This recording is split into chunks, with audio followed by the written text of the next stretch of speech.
Hi అండి, welcome back to our channel. ఇవాళ మనం ఈజీగా ఇంట్లో చిక్కీ ఎలా ప్రిపేర్ చేసుకోవాలో చూద్దాము. దీనికోసం మనం 1 కప్పు బెల్లం తీసుకోవాలి. ఇందులో వాటర్ యాడ్ చేయాల్సిన అవసరం లేదండి.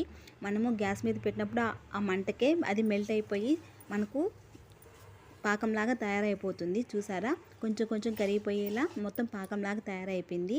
ఇప్పుడు మనం పాకం కోసం టెన్షన్ పడాల్సిన అవసరం లేదు, చాలా ఈజీగా అయిపోతుంది. ఇప్పుడు పల్లీలు వేసుకొని మనము పక్కన పెట్టేసుకుందాము. ఈ పాకము కొంచెం అలా వాటర్లో వేసినప్పుడు మనం చేతికి తీసుకోగానే అలా క్రంచీగా తునగాలి. అస్సలు టెన్షన్ పడద్దు, చాలా ఈజీగా చాలా పర్ఫెక్ట్గా వస్తుంది. ఆ పల్లి పొడి అందులో వేసేసి దాన్ని ఒక ప్లేట్లో ఇలా పరిచేసుకొని మనము దేంతో అయినా ఇలా బాగా స్క్రబ్ చేసేసుకోవాలి.